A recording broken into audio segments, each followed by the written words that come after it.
Macam ni cara interview Nak sekarang. buat macam mana Wak? Nak jumpa depan-depan.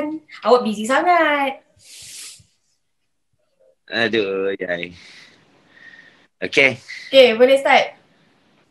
Kita start ni soalan Okay. Okay,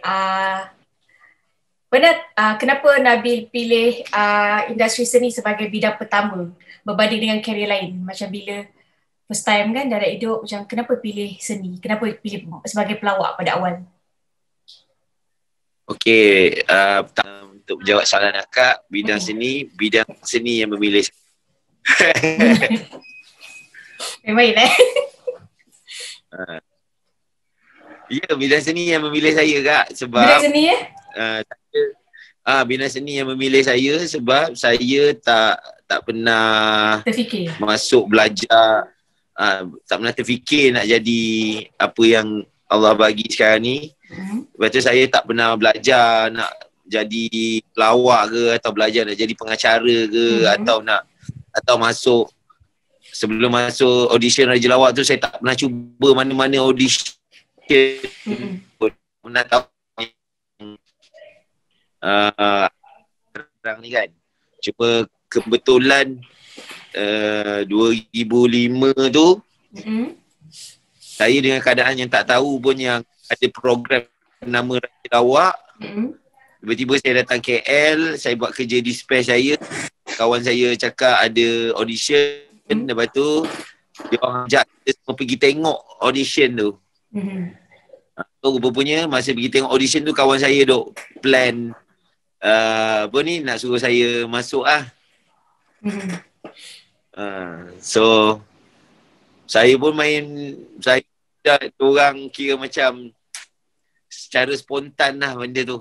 Secara spontan benda tu jadi. Tiba-tiba dia orang tolak saya naik atas stage semua. Lepas tu alhamdulillah kan, so, berkat kawan-kawan. Nabil sebenarnya plan dulu cita-cita tu nak jadi apa? Macam nak bekerja sebagai apa?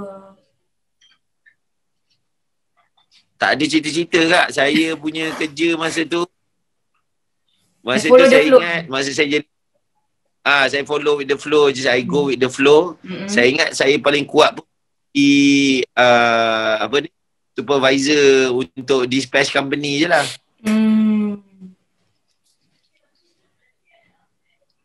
Okay. Nabil dah lama dalam industri seni kan? Tapi sekarang kalau tengok Nabil lebih selesa fokus mengecara je. Kenapa? Memang tak nak try berlakon ke? Ataupun macam teruskan berlawak ke sebagai karier pertama dulu kan? Sebab saya rasa mengacara ni dia boleh dapat melawak sekali. Kan? Lepas tu kalau nak full on melawak tu saya rasa macam berat sikit lah. Dia ada macam ada tekanan dia tersendiri. So bila mengacara, saya rasa mengacara ni dia kerja yang pada saya dia agak mudah lah. Dia agak mudah. Tapi dengan kelebihan melawak yang ada tu, so saya gabungkan as a package. Mengacara dan melawak ni jadi sekali. Kan? Kita ada je pengacara yang straightforward je kan. Yang serius, yang dia tak melawak sangat. Kan? So saya cuba untuk buat yang mengacara yang boleh juga melawak sekali, boleh boleh interact sekali kan. So dapatlah package kat situ. Tak rindu nak melawak. Lepas tu kalau berlakon pula saya macam mana? Tak tahulah, tak ikut pula. Memang tak terfikirlah nak buat stand up ke case skala. Tak. Adalah juga terfikir, tapi bila Malaysia dah kena COVID ni, sebenarnya bila Malaysia kena COVID ni, untuk pelawak memang dah pada saya dia dah memang lagi susah lah. Dulu masa tak kena COVID pun dah susah. Faham. Lepas tu dah kena COVID ni dengan tak ada penonton, dengan tak ada apa kan. Yalah. Sebab melawak ni dia perlukan penonton, dia perlukan sokongan penonton, dia perlukan interaksi Betul. dengan penonton. So bila dah tak ada penonton, saya rasa wish lagi berat lah nak melawak. Kan? Ya, betul. Okay, lepas tu berlakon pula. Saya kalau dalam bidang production, berlakon, mengarah, menulis, buat kerja-kerja belakang tabir lah kan. Kalau nak dibandingkan dengan berlakon. Sebab kadang-kadang kita ni kena sedar diri. Betul.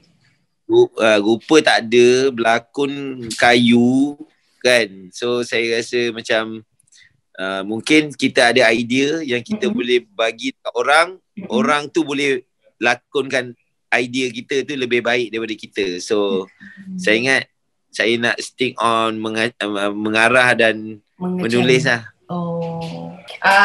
Sekarang Nabil dah mula berjinak-jinak dalam perniagaan kan. So macam apa yang buat Nabil rasa terfikir untuk berniaga pula? So cabaran masa nak mulakan perniagaan tu. Okay. Dulu berniaga pasal nak mencuba. Kan, dulu berniaga pasal nak mencuba. Mula-mula dulu saya berniaga. Saya buka macam Jimba Studio tu. Saya buka satu untuk Zumba, untuk train Muay Thai, fitness kan. So masa tu niat saya nak mencuba berniaga. Tapi tak jadi. Tak jadi yang berniaga tu tak jadi. Sebab saya hanya mencuba tapi saya tak belajar berniaga. Tapi yang sekarang kita berniaga untuk kita survive. Yalah. Betul. Kita berniaga untuk kita survive, kita bantu orang lain survive. So kat situ je, dua benda ni je pun dah boleh buat kita lebih serius dan lebih fokus lah dalam perniagaan. So kena belajar, kena tanya orang, kena orang kata lebih go, orang cakap lebih go on detail lah tentang perniagaan tu. Betul. Macam mana. Lepas tu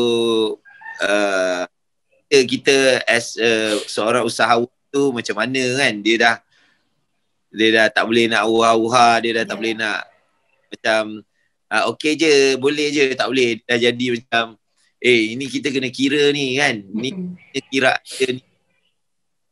Lepas tu sebelum kita keluar modal untuk buat berniaga tu, barang kita ni dah ada orang nak beli ke? Kan? Takkan kita nak buat dulu lepas tu baru nak cari orang beli, rugi lah. So kat situ lah saya belajar pre-order kan. Tanya orang, kalau kita keluar produk ni, ada tak orang nak beli kan? Ada tak sambutan? So tu beza dia dulu masa mula nak berniaga tu. Berniaga untuk apa ni, nak cuba berniaga dengan yang sekarang ni kita nak survive kan. Dan sebab PKP ni yang buat depend on macam industri hiburan kita lah Kak. Betul. Kan?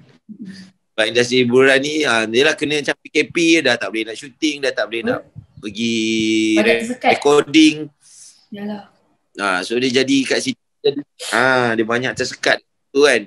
So kalau kita ada berniaga kita sendiri, dalam keadaan PKP pun kena berniaga kan. Lepas tu orang lain yang berniaga pun kita boleh tolong dia orang. So alhamdulillah COVID ni alhamdulillah. Okay, awak dah semakin ligat uruskan perniagaan dengan wife, tapi dalam masa sama awak terbabit dengan tabligh. So apa sebenarnya yang Nabil cari? Macam dengan nak bagi masa tabligh, dengan nak berniaga, apa yang cuba macam nak, mungkin nak balancekan ke macam mana? Sebenarnya macam saya berniaga ni saya tak cari. Berniaga ni saya buat sebab Nabi berniaga.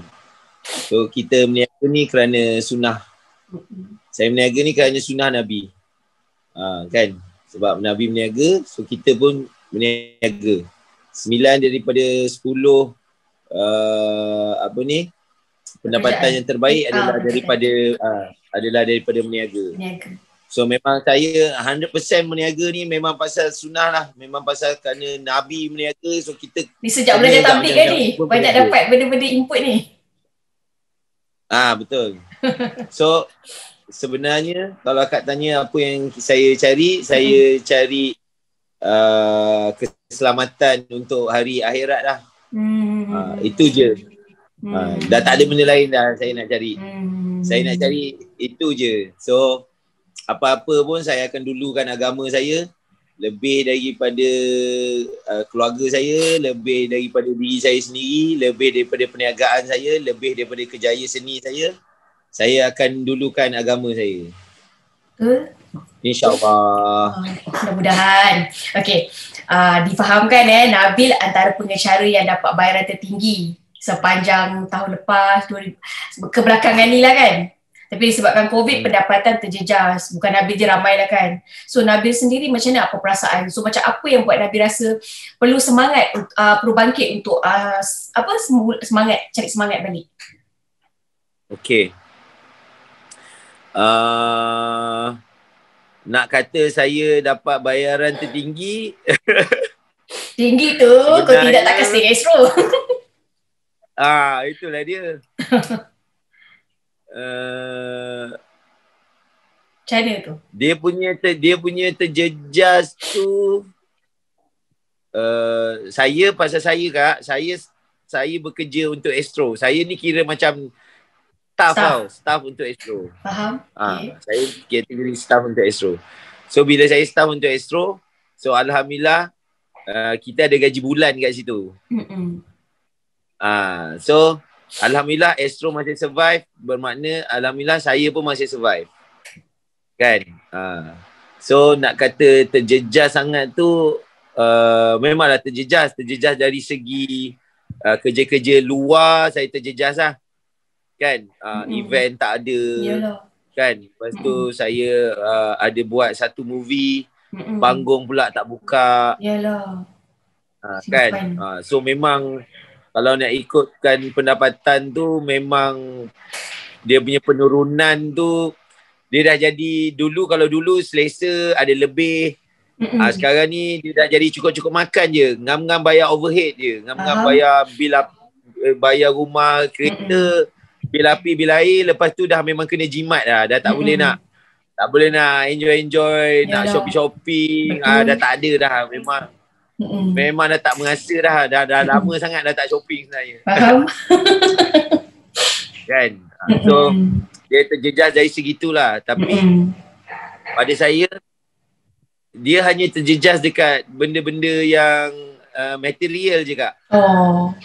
Tapi dia ada banyak sangat kelebihan yang Allah ganti dengan perkara-perkara yang melibatkan nurani, dia melibatkan kita ada masa yang banyak sangat belajar mengaji, betulkan solat. Yalah. Kan? Lepas tu kita dapat time duduk dengan family. Kita lebih appreciate kenikmatan yang Allah bagi. Kan? So kalau saya nak kata terjejas tu, untuk saya perkataan terjejas tu tak ada. Tapi kecewa tu ada sikit lah. Ada rasa kecewa sikit tak? Ada rasa kecewa sikit tak? Kecewa, tekilan? Tak adalah. Lebih bersyukur? Saya tak ada. Saya tengok apa yang berlaku ni. Memang Allah bagi memang Allah bagi jugalah. Dulu dia dah bagi. So bila dia bagi COVID ni, untuk saya dia bukan tarik balik, dia bagi lagi, dia tambah lagi. Sebab dulu dah rasa nikmat dunia kan. Dah rasa nikmat seronok dunia, nak berjalan pergi luar negara dah berjalan. Kan nak apa ni, nak rasa show sana sini dah rasa. Kan? Lepas tu sekarang ni dia bagi rasa nikmat. Okey, aku bagi kau rasa nikmat ibadah pula macam mana. Betul. So maknanya Allah memang adil lah. Allah bagi dunia, Allah bagi akhirat. Kita je nak kena realise. Kita Betul. je nak kena realise yang Allah bagi. Allah bagi dua-dua rasa. Betul.